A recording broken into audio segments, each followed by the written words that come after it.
C'est le navigateur, le browser, Chrome, Firefox, Edge, qui va passer commande à ce sacré centre de notification. Il y en a deux, hein. On a soit Apple et ça s'appelle iOS, soit on a un Android. Donc toi qui es très connecté à l'univers du web, de la tech, est-ce que tu te connais un peu en web push, en push notification, ce levier? Très peu. Très peu. Eh ben, on va en apprendre un peu plus parce qu'on a demandé à Édouard Ducret, le fondateur d'Adrénalide, de nous expliquer en détail tous les rouages de la push notification. C'est parti pour l'interview d'Adrénalide.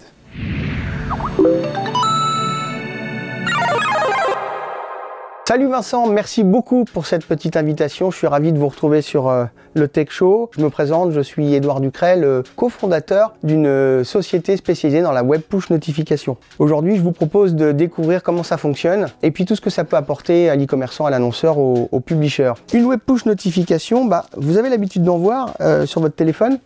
Ce sont ces petites notifications qu'on reçoit toute la journée. En général, ce sont des notifications qui proviennent d'applications.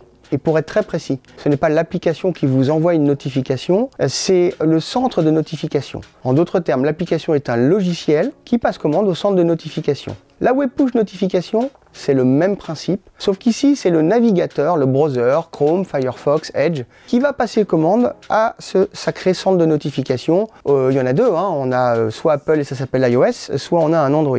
Quels sont les avantages de ce format? Il y en a plein.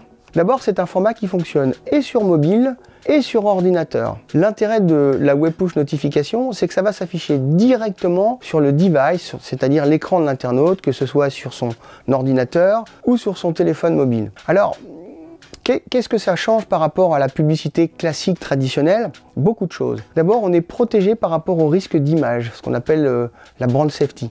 Parce que la pub ne va pas s'afficher sur le support, mais directement sur l'écran. Aucun risque d'afficher sa publicité sur un site exotique, etc. La web push notification ne peut pas se bloquer. Ça veut dire que même les internautes qui bloquent la publicité sont susceptibles d'accepter ce format et donc pour les e-commerçants de toucher des gens qui d'habitude ne peuvent pas être reciblés. Enfin, la fraude est impossible avec ce format puisque c'est une relation directe entre la marque et l'internaute. Est-ce que ce média est intrusif?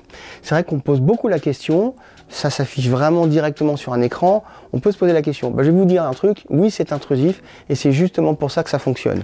En pub, plus c'est intrusif, plus ça fonctionne et inversement. Mais il faut aussi pas oublier tous les avantages qui contrebalance cette intrusivité. D'abord, il y a une notion d'opt-in, de consentement préalable. On ne peut pas recevoir une notification avant d'avoir accepté de la recevoir. La deuxième chose, comme on l'a dit, c'est comme ça s'affiche sur un écran, finalement, on ne dérange pas l'internaute sur le site web qu'il est en train de visiter. La pub va s'afficher sur son écran. Troisièmement, comme c'est très efficace, à peu près 40 fois plus efficace qu'une bannière en termes de taux de clic, en fait, il faut donc 40 fois moins faire d'affichage publicitaire pour générer le même résultat, c'est-à-dire le taux de clic. Vous pourriez aussi me demander quand est-ce qu'il faut envoyer une notification, est-ce que c'est le matin, est-ce que c'est le soir? Sincèrement, je pense que c'est les mêmes règles qui s'appliquent avec l'email marketing. Une web push notification a plus de chances d'être vue aux heures où l'internaute est devant son ordinateur ou son téléphone. Précisez quand même que, comme c'est en temps réel, son téléphone va vibrer immédiatement et il va recevoir ça aussi directement sur son ordinateur. Quels sont les messages qu'on peut envoyer avec une web push notification? Là aussi, tout type de message fonctionne, que ce soit des messages de type promotionnel, de contenu, des messages éditoriaux, du flux RSS. Tout est bon finalement pour faire revenir l'internaute sur le site web. Quels sont les types de fréquences qu'il faut appliquer à ce format? Alors, il y a une chose qui est très importante qu'il faut savoir avec la web push notification, c'est que votre base d'inscrits ne va pas s'user, se désabonner au rythme de la pression marketing que vous allez exercer. En d'autres termes, que vous envoyez 15 messages par jour ou un par mois, au bout du compte, au bout d'un mois, vous aurez à peu près le même nombre de désabonnés. Donc, il est vivement conseillé d'envoyer le plus régulièrement possible des notifications aux internautes. On conseille, nous, à nos clients chez Adrénalide, de le faire au moins une fois par jour. Est-ce que les gens, justement, vont se désabonner beaucoup? Alors, à peu près comme en email.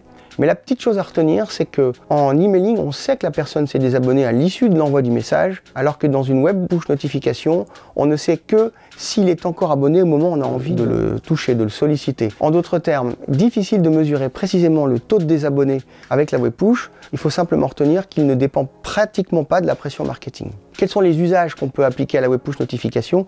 De multiples usages. Pour le site média, c'est un moyen extraordinaire pour faire revenir l'internaute sur son site. On parle donc de trafic récurrent. Le trafic récurrent est un des 4 piliers du référencement et du renforcement de ses positions SEO. Et donc plus on envoie, plus on va renforcer son positionnement. C'est aussi un moyen pour les médias de générer des revenus complémentaires, car Adrénalide est une régie pub et elle va pouvoir monétiser ses internautes en proposant les campagnes d'annonceurs prestigieux aux éditeurs. Et voilà, c'est terminé pour cette petite présentation. Merci encore Vincent pour cette sympathique invitation.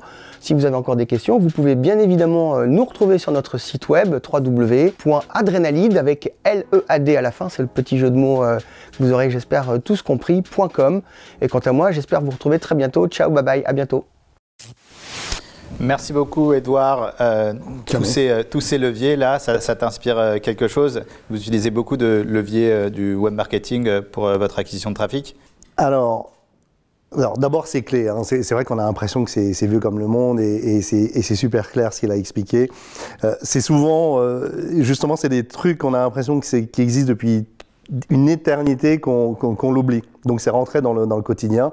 Et pour nous, acquérir le client, en fait, c'est juste essentiel, puisque plus il l'utilise, mieux c'est. Donc nous, on regarde évidemment tous ces sujets. Et vous utilisez tous les leviers, l'email marketing, le display, le search? Oui, en même temps, comme on est un service à la fois B2B et B2C, donc pour les marchands et pour le client final, on se doit de bien équilibrer tout ça.